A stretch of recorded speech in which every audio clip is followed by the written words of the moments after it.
So welcome back to the channel, people, and I've got a special episode for you lot today. We've made our way down to the south west of England in the beautiful county of Cornwall.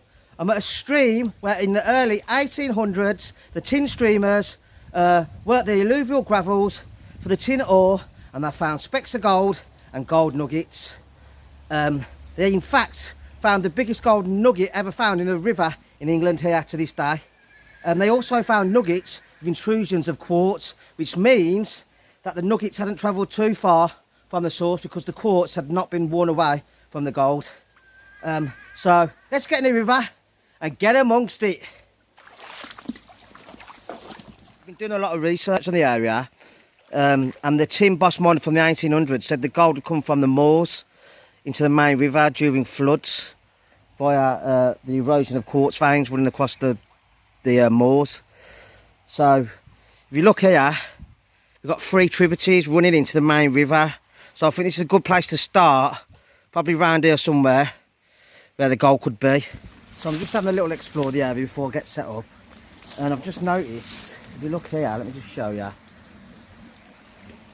If you look closely there, I don't know how well you can see it on the camera, but if you look all along there, there's all ancient river bed gravels that have eroding from the side of the bank from where the river once run. So over time the river will move up and along these fields, depositing gravels, and it will move back eventually back over the gravels and erode them away again.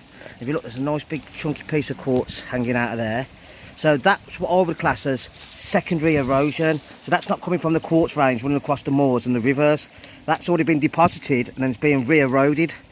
So that's a good sign. So I'm thinking working further downstream from this erosion, and the chances of gold being in that as well as gold being in the quartz range running across the river too. So it's looking promising, to be honest. So look at this tributary here. If you look, it's quite narrow up there, then it widens out a bit along here. And if you look here, there's quite a few of the bigger stones fell out along this section. So I'm wondering if it's worth working this area first. Let's see if there's any quartz. That quartz there. Yeah, got a nice big chunk of quartz there. Another nice piece there. So I think this will be a good starting point to work. Just setting a sluice up because it's quite flooded today.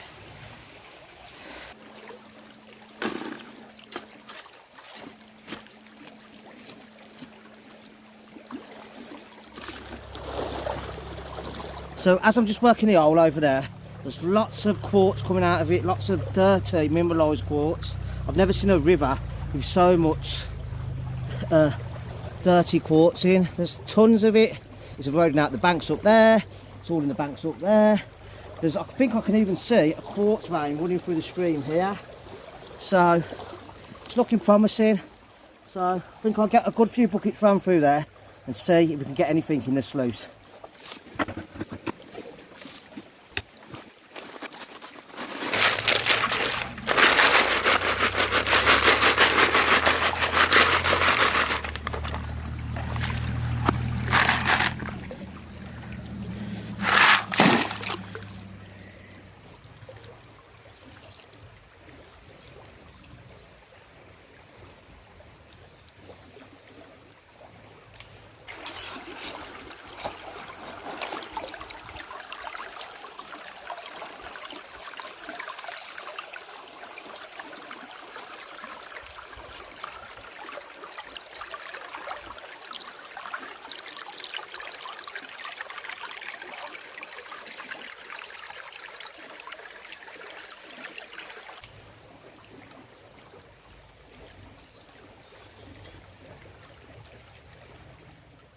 So I just want to show you this piece of ore, all that tin in there on that quartz.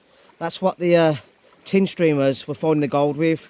So we're in the right area, but I haven't got no specks on the top mat yet. So we'll just keep working that hole. Hopefully we'll hit some bedrock and we'll get some gold. So let's get to it.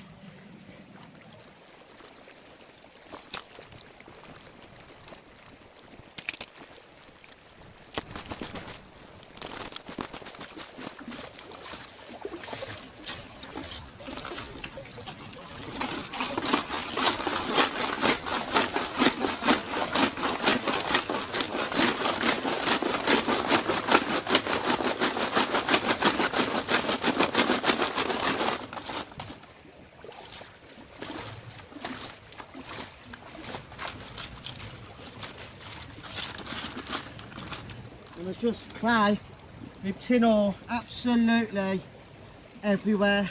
The gold's got to be here somewhere. So I've been working this hole now. I'm on my third bucket and I've got a load of clay. So if there's no specks on the top, I might have to run this next bucket, do a clean up, see if there's any gold in there. If there's not, we'll move on because the clay will act as a false bedrock. So if it's a new deposit, it should be sitting on top of the clay. It's been eroded away recently from the floods. If it's an ancient deposit, it could be sitting on the bedrock with all the clay on top of it. So I might be digging for a while because there's no end in sight of that clay. So let's just get this run through the sluice. Let's see if there's anything in there. If not, we'll move on. We don't give up that easy.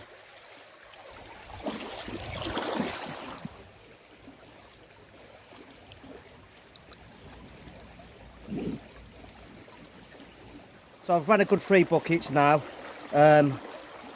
Dug quite deep into that hole. It's just continuous clay, goes on forever. So let's do a clean up. I'm not holding up much hope. Didn't see one speck on the top mat. Lots of little bits of lead, but no gold. But you never know, there might be something in the sows. So let's get that cleaned up.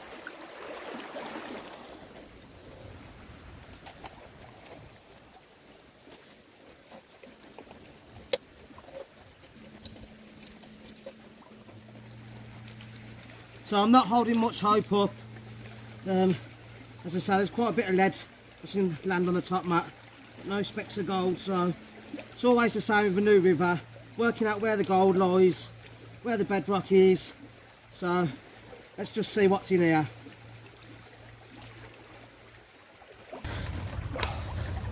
Working that down nice and slow. Hopefully we've got a few little specks of Cornish gold in there, but I'm not holding up any hopes. Working that down, get it all stratified, get all the heavies down to the bottom.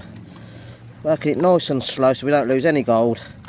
It's something I learnt at the gold panning championships. If you don't do it slow and precise, you're going to chuck some gold out that pan. Right, let me just get that clean back for you and see if there's any gold in there.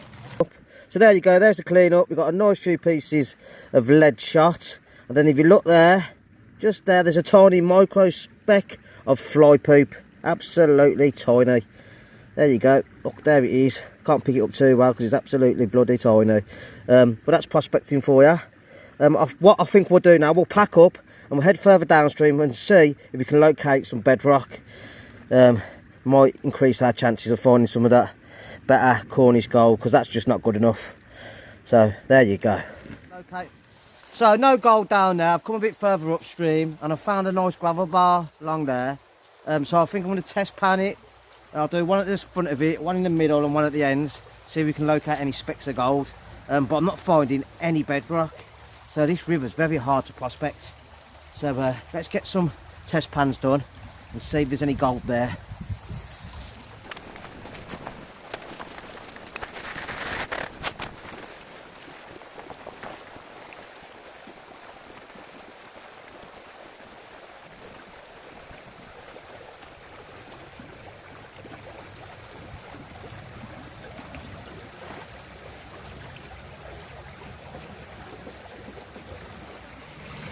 So, off that first test pan, only half a pan of gravel, I've got a decent speck there. That is better than the 3 buckets I've ran down there. So I think I want to give this gravel bar a work. It's got a few buckets run through the sluice. That's a promising sign. Maybe we can find some Cornish gold after all. There you go, look at that. Nice speck of gold there.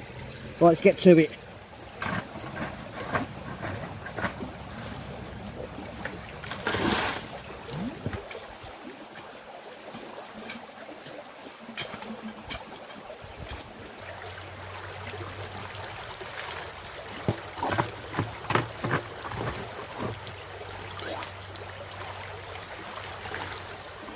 So I've ran 2 buckets through the sluice now, not seen any specks on the top mat.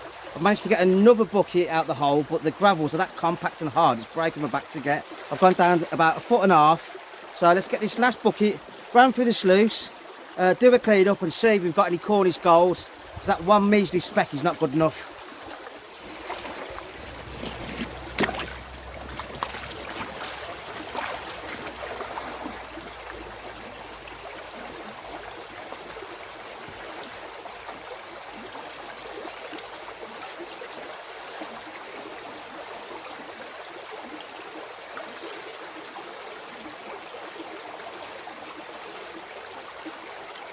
So as you can see now, I've ran 3 buckets out the hole. I've gone down to about 2 foot. Not seen nothing on the top mat, but let's get the sluice cleaned up and see if there's anything in there.